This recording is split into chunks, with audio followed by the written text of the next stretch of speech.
Hi, everybody. Speaking to you from the road again. I want to show you a clip of Jerry Seinfeld talking to Bari Weiss, the journalist that famously broke away from the New York Times a few years ago, claiming her free speech was stifled. And he talks a bit about his theory of anti Semitism and what makes it thrive and fester. Because he makes some interesting points. They start off by she asking about his trip to Israel. He went there in the aftermath of October 7th as a sign of solidarity. He gets a bit emotional, and you may well have seen this clip. But then they talk a little bit afterwards, which you might not have seen.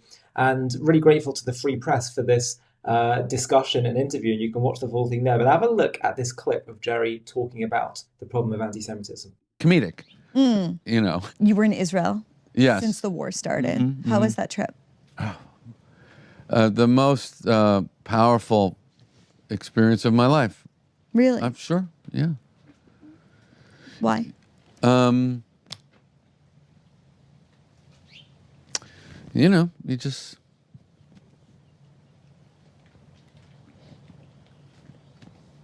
You know. Are you thinking of someone in particular?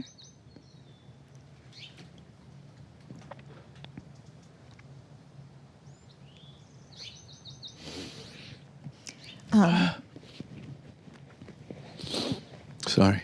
One thing that I've been thinking about is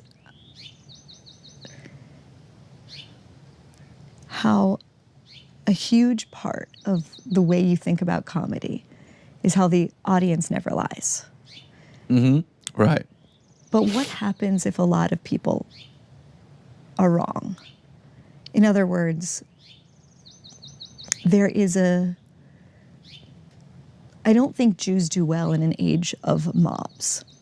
And I feel that right now in our culture, it's really easy to form mobs.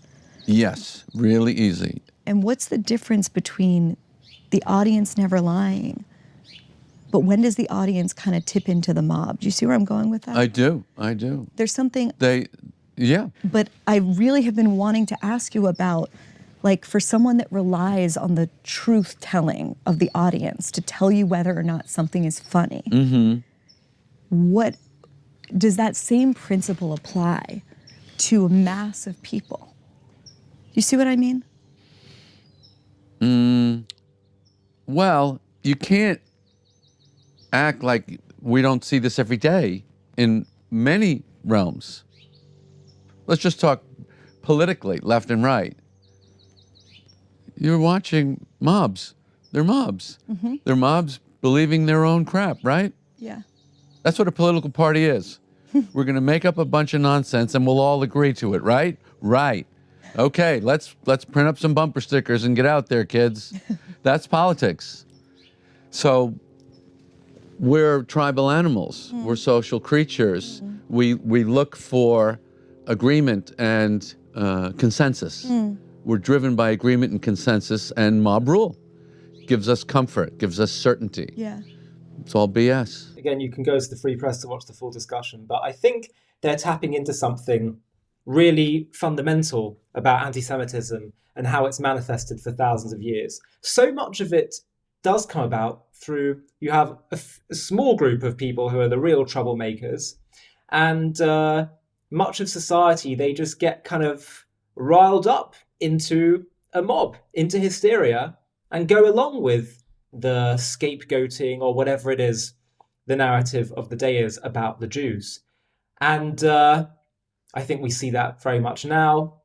I think it's multiplied, this phenomenon, in modern times, the hysteria of the mob, because of social media, because of the ability for ideas and narratives to spread so quickly, for lies to spread so quickly. And by the time the truth comes out, it's too late. Look what happened in Rafah, in this refugee camp. Everyone thought Israel did this deliberately. Then they realized it was an accident. And then they realized, actually, the cause was Hamas ammunitions that were placed right by the refugee camp. And Israel did about like a kilometer away a targeted explosion, but because of the nearby Hamas ammunition, some of the explosions it caught on fire and ignited some of the ammunitions to explode near and in the refugee camp. The fault of Hamas. So you go from people going mad at Israel to, by the time the truth comes out, the mob is already well on their way. And this happens time and time again. But here, I think, is the good news. The good news is that it's so superficial, this mob rule. What they're relying on, the basis for their hysteria and their anger, is based on lies, it's based on jealousy, it's based on hate, it's based on nonsense. And that can be exposed quite easily. We said in a video yesterday how Douglas Murray was noting that so many of the anti-Israel protesters are wearing masks. And he thinks part of it is subconsciously they have a sense of shame. They know deep down there's something disgraceful in their objection to showing the atrocity of October 7th.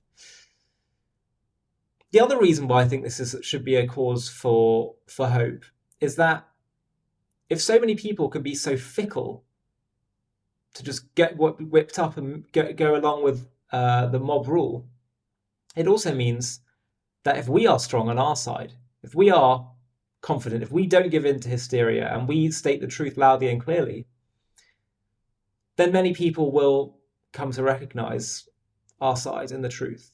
And just as they can be fickle one way, many people can be their hatred and their animosity can be removed, especially when they start to see more and more people standing up and speaking the truth. And so that's why it's so important that we do that. It's so important that we continue to be absolutely uncompromising in stating the truth, because you'll reach a critical mass of people where it starts to become the norm in society and it becomes immune to the rule of the mob. So I think this is an important point that Jerry touches on. A lot of it does come down to a small minority of people who are super hateful and they're able to whip up a mob. So we just have to stand firm in the face of that and not give in to it and reach a critical mass of people where no longer can the hysteria of the mob become infectious. Hi, thank you so much for watching. To watch another one, click here. To stay up to date with all our content, click here to subscribe. And if you're able to, you can help support JTV to grow and grow by clicking join below this video, where you can become a member and get perks including early access to videos and private live discussions with me. But most of all, you'll be partnering with us on our mission to change the world.